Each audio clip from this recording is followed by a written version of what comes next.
You are an ant, one of thousands in a colony that runs like a single machine, and your job right now is simple. A few of your sisters went out to forage and never came back, so you follow their trail to find them, and you do find them. They are here, in a small pile at the edge of the nest. Their bodies dry and hollow, stacked together like firewood. You move closer, because that is what your colony does. It accounts for its own, and that is the exact moment the pile turns around, and a long curved beak slides out from underneath it and reaches for you. The pile of your dead sisters was never a pile, it was a disguise, and you walked right up to it. The thing wearing your dead is called Acanthaspis petax. It is a kind of assassin bug, a small ambush predator found in parts of East Africa and Southeast Asia, and it is not much longer than a grain of rice. The young ones, the syringe-like, have solved a problem that most predators never even attempt. A normal hunter either hides from its prey or chases it. This one does something stranger. It hides inside its prey. It wears them. To understand the disguise, you first have to see the weapon that makes it possible.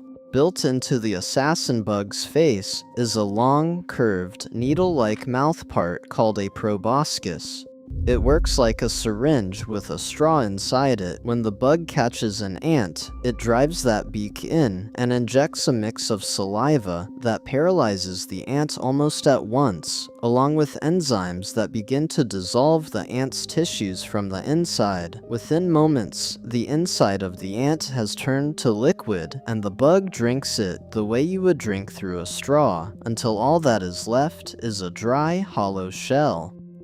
Ants are not the only thing on the menu. The same bug will take flies, small grasshoppers, and beetles when it can get them, but ants are the ones it collects, because most predators would drop that empty shell and move on, and this one does the opposite. It keeps it. It takes the hollow body of the ant it just emptied, and it fastens it to its own back with a sticky secretion that works like glue. Then it catches another and does it again and again. A single nymph can carry as many as 20 dead ants at once, bound into a mound that is frequently larger than the bug carrying it. Stand over it or look at it the way another insect would, from the side and close to the ground, and there is no bug there at all. There is only a small, quiet heap of the dead.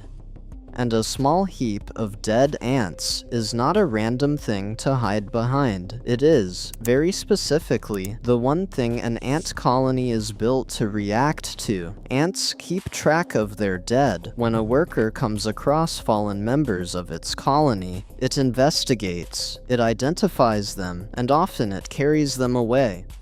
Which means the assassin bug, sitting there wearing a stack of corpses, may not only be hiding, it may be fishing. Scientists have suggested that the pile of dead ants doubles as bait. Instead of marching into the middle of a nest and risking being swarmed, the bug can wait at the edges, wearing the colony's own losses, and let curiosity do the work. Sooner or later, another ant comes to inspect the dead, and when it leans in, the beak slides out. But the disguise is not only about the next meal, it is also about staying alive, because the assassin bug is hunted too, and its main predator is one of the most formidable little hunters there is. The jumping spider. Jumping spiders do not build webs and wait, they stalk. They have some of the sharpest eyes of any animal their size, eyes that can resolve shapes and track a target across a leaf before the spider leaps on it. For a soft-bodied insect, simply being seen by a jumping spider is usually the last thing that happens to it, so researchers set out to test whether the corpse backpack was really protection or just a strange quirk. They gave jumping spiders a choice. Assassin bugs still wearing their pile of dead ants, and the very same bugs with the pile taken away. The outcome held up again and again. The spiders attacked the bear bugs far more often. They hesitated at the ones wrapped in corpses, and when a spider did strike a disguised bug, it frequently bit into the mound of ants rather than the bug and then let go. Why would a skilled predator back away from a heap of dead insects? This is the part where an honest story has to slow down, because scientists are not fully certain. The leading idea is that jumping spiders have learned to leave ants alone. Live ants bite and sting, and a spider that grabs one can find itself mobbed by the rest of the colony. A spider that has been taught the hard way that ants are more trouble than they are worth may take one look at that clustered ant shape, or one whiff of it, and decide to move on. If that is right, then the bug is not frightening the spider with death. It is borrowing the reputation of the living. It has draped itself in the one warning the spider already respects. There is a second safeguard built into the design. The pile is not welded on. If a predator commits to the attack in spite of the disguise, the assassin bug can release the entire backpack at once. The attacker is left holding a clump of dead ants and glue, and the bug slips away. It is armor that converts into a decoy the instant the armor fails.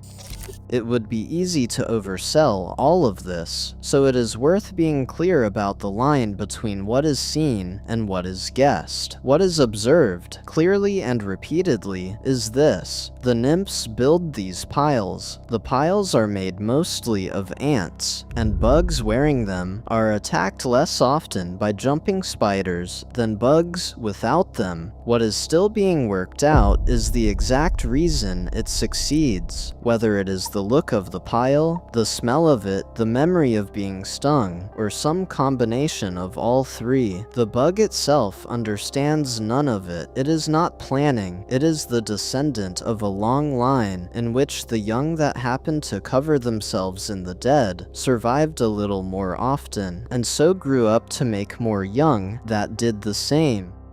And there is one more twist hidden in that growing up. The adults do not do any of this. When the assassin bug reaches maturity, it abandons the corpse disguise completely and takes on a striking pattern of red and black, colors that across the insect world tend to mean the same thing.